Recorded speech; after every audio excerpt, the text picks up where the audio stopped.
Evaluación del efecto de los factores abióticos y bióticos en el crecimiento de cereales y leguminosas en asociación. La asociación de cultivos es una práctica agrícola tan antigua como la agricultura misma. En Centro y Suramérica esta práctica se mantiene. Un ejemplo de ello es la milpa mexicana, que dentro de su asociación guarda el consorcio de cereales y leguminosas.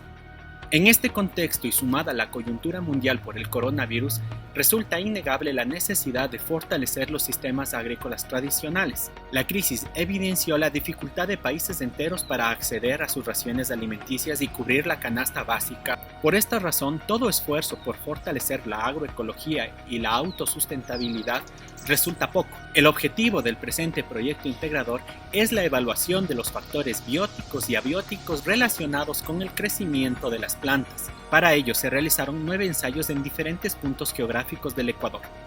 Los cultivos asociados y no asociados que se evaluaron son los siguientes: maíz duro asociado con frijol, sucumbíos 168 metros sobre el nivel del mar; maíz duro orellana 180 metros; frijol pichincha 1370 metros; lenteja pichincha 1800 metros; arveja pichincha 2367 metros; maíz asociado con haba pichincha 2371 metros; maíz suave pichincha 2567 metros; maíz asociado con lenteja pichincha 2650 metros; maíz asociado con arveja pichincha 2803 metros. Las mayores áreas se registran en las dos provincias de la Amazonía ecuatoriana, especialmente para el cultivo de maíz duro no asociado, mismo que alcanza más de 7000 centímetros cuadrados medidos a través de la aplicación ImageJ, seguidamente de los asociados de maíz haba y maíz frijol.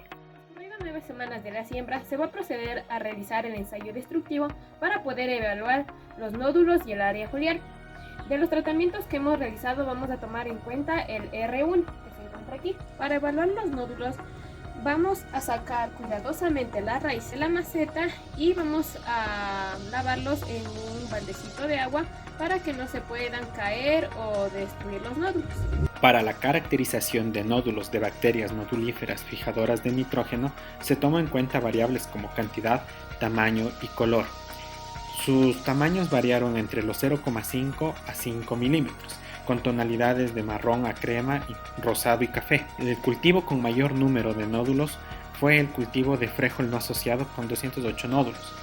Este factor se asocia directamente con su crecimiento, debido a que es la leguminosa que alcanza mayor tamaño. Temperaturas efectivas. El factor climático tomado en los cultivos de frijol cargabello solo y maíz duro en asociación a frijol canario, o el de temperatura, que es una de las magnitudes más utilizadas en el crecimiento y desarrollo de las especies vegetales cultivadas. Por ende, en ambos cultivos se puede observar que el crecimiento vegetal se encontraba indicando la acumulación diaria de materia que conduce al aumento de peso y volumen de maíz duro y frijol, lo cual da a conocer que la temperatura efectiva de cada especie estudiada indica un estado de disposición necesario para pasar a otra fase, es decir, a un estado de su desarrollo. Esta acumulación de materia es el resultado de la fotosíntesis neta y la respiración. Ambos procesos fisiológicos están condicionados por la acción de las distintas temperaturas efectivas encontradas. El efecto de la temperatura sobre los rendimientos del maíz asociado a frijol canario y frijol cargabello solo fue evidente, pues mediante la toma de datos a una misma hora variaba, tal como muestran los datos en las figuras 7 y 8 de temperaturas de ambos cultivos, por lo cual el análisis de los resultados en el presente estudio sugiere que una temperatura efectiva de 8 grados centígrados para maíz y 7 grados para frijol puede ser usada para calcular los grados de desarrollo en las variedades de maíz duro en asociación a frijol canario y frijol cargabello. Cabe mencionar que las temperaturas promedios que se presentó en Gualea fue de 18,5 grados centígrados, favoreciendo el crecimiento del cultivo en conjunto con los meses de enero-marzo, que se presentó mayores precipitaciones y por ende una temperatura menor. Sin embargo, esto ayuda a equilibrar factores de humedad y agua, permitiendo el desarrollo normal del frijol. Heliofanía. Los datos de heliofanía en hora sol se obtuvieron gracias al aporte de la estación meteorológica La Tola, y con ello se logró conocer el efecto de la heliofanía acumulada en el crecimiento de los cultivos ubicados en el Cantón Quito, los cuales se obtuvieron resultados favorables. Para el caso del cultivo de lenteja fueron 274,9 horas sol acumulada con una altura de 29 centímetros.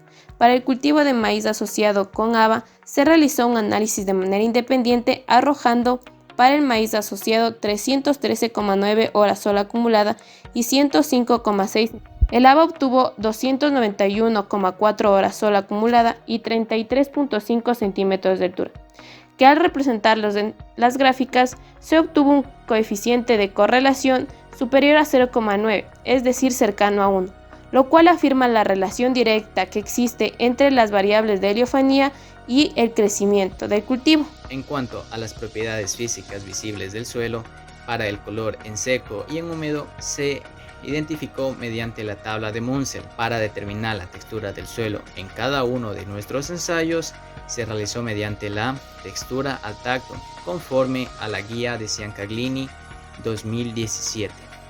El contenido de la materia orgánica se estimó mediante el suelo seco y húmedo en la tabla de Munsell, tomando en cuenta su clase textural. Para determinar el pH del suelo, se procedió a realizar un test casero, en el cual se utilizó dos reactivos, el vinagre como ácido y el bicarbonato de sodio como básico, en el cual cuando el bicarbonato de sodio reaccione, se dirá que el suelo es de pH ácido. Los resultados obtenidos de la observación en seco de los suelos de cada cultivo muestran una dominación en tonalidades oscuras, pardas y grisáceas. De tal manera, la textura variable se encuentra en lo que es franco arenoso, franco arcilloso. Se podría decir que el pH presentó acidez en los suelos que se encuentran en la Amazonía, diferencia de los suelos de altura que presentan ligeramente un pH alcalino y neutro. Con respecto a la microfauna observada, se encontró que el cultivo de alberja no asociado a la oruga de la mariposa de la col, la cual provocó daños en las hojas en forma de pequeños mordisqueos en el borde y hojas completamente devoradas. En el cultivo de frijol no asociado se encontraron insectos llamados crisomélidos, es una plaga propia de este cultivo. En el cultivo asociado de maíz y haba se encontró en las hojas del haba habían pequeñas perforaciones en forma oval, esta provocada por la mosca minadora de los chacras, la cual cuando es larva se alimenta del mesófilo de las hojas. En el maíz se evidenció la presencia de pulgones de la espiga, los cuales se alimentan de la savia de la planta y provocan clorosis. 2 semanas después se evidenció la presencia de mariquitas, la cual es depredadora biológica de los pulgones.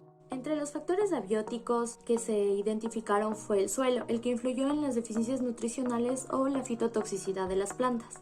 Como ejemplo tenemos el frijol no asociado, que presentó una clorosis en los bordes y en la parte interna de la hoja, mientras que los nervios permanecieron verdes, por lo que se asume una posible deficiencia de magnesio. Otra sintomología que presentaron los cultivos fue una clorosis amarillenta intensa y un color tornándose a blanquecino, y finalmente con la caída de las hojas, que es una posible deficiencia de hierro que presenta el maíz en asociación con lenteja y la lenteja no asociada. Finalmente se presentó una deficiencia de fósforo, ya que se identificó un color rojo púrpura en los bordes y en las puntas de las hojas. Esto se identificó en el cultivo de maíz en asociación con arveja. Enfermedades fitopatológicas. Durante el desarrollo de nuestro ensayo se determinó la posible incidencia de Fusarium oseosporum presente en el cultivo de lenteja no asociada y en el cultivo de arveja asociada con maíz. De la misma manera se pudo evidenciar la posible presencia de Heterogylum tursicum y Ascopita piscis en los cultivos de maíz y arveja no asociados. Por último, cabe mencionar que existieron plantas que se desarrollaron de manera adecuada, ya que no presentaron enfermedades de orden fitopatológico, como es el caso del frijol, el maíz asociado con arveja, haba y frijol. Determinación de arbences. En el transcurso de este proyecto se identificaron 13 familias de plantas en calidad de arbences.